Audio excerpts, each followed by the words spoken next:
Welcome back to another instalment of New Zealand Bird of the Week, where in this video I will be talking about the bush wren, small birds that have the unfortunate distinction of being among the most recent New Zealand birds to become extinct. I hope you enjoy. Bush wrens were very small, short-tailed perching birds endemic to New Zealand that rarely flew, being about 9 centimeters long and 16 grams in weight. The head and backs were olive green or brown, darker on the head, often with a distinct brown cap contrasting with the greener back.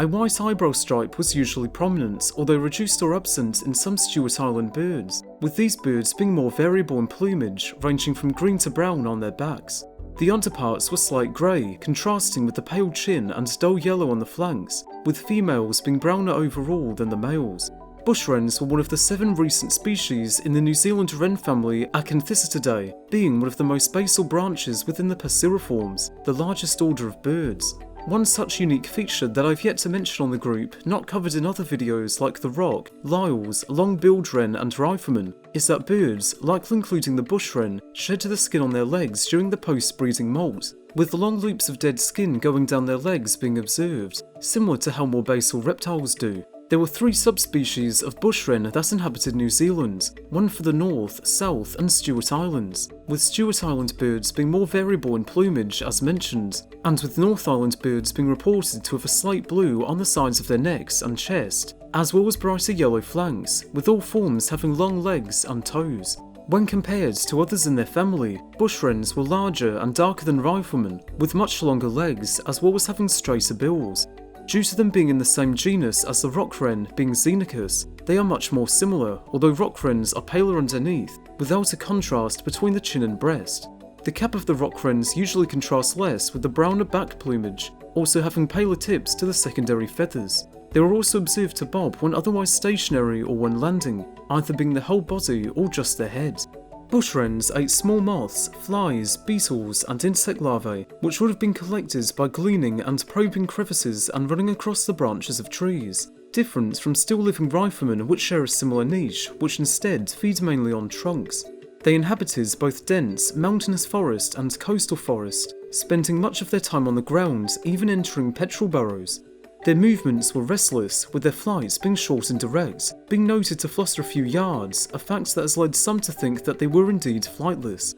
They were also encountered as pairs or in small family groups, having a subdued trill, faint rasp or loud seep, sometimes rapidly repeated. They also had a loud cheep when alarmed, with pairs noted to maintain contact with continuous soft calls. Birds nested on or near the ground, with them constructing spherical nests, with the entrance at the sides near the top, with them being constructed with ferns, moss and leaves, being well concealed in holes in trees. 2 eggs were generally laid in November or December, with incubation and chick care being shared. Eggs were also ovoid, white and small. This would however lead to their downfall, as after human arrival and the introduction of new predators, their range and numbers began to decline. They were still widespread throughout the main islands of the country until the late 19th century, when mustelids and Eurasian rats were introduced, with the last sighting from the North Island being in 1955, at Lake Waikaremoana, the South Island in 1968 near Moss Pass, near the Nelson Lakes, and Stewart Island in 1951.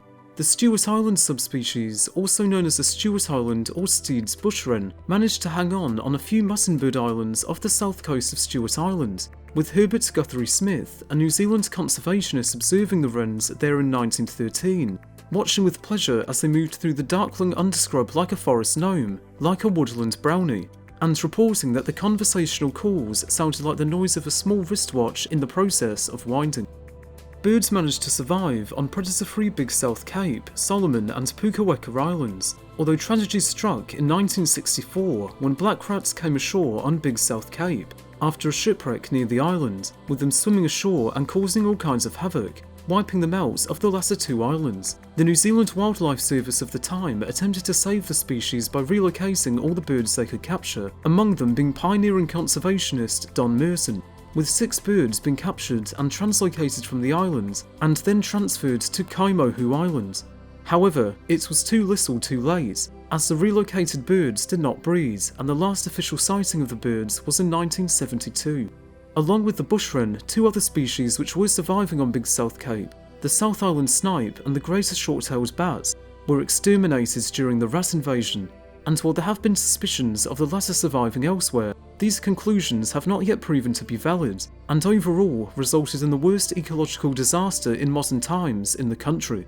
Thankfully though, the extinction of the bush wren was not all for naught when it comes to one other bird species, being the South Island saddleback, which did manage to breed after being translocated, and is now making a comeback on predator-free islands and areas on the mainland where they are absent. Merson, who was seething with frustration over the loss of 3 endemic species in one swoop, and only narrowly saving one, vowed that never again would he reluctantly go along with the official policy of the time to let nature take its course as was common back then, and went on to mastermind and refine translocation and breeding programs that managed to save the Chatham Island black robin and kakapo.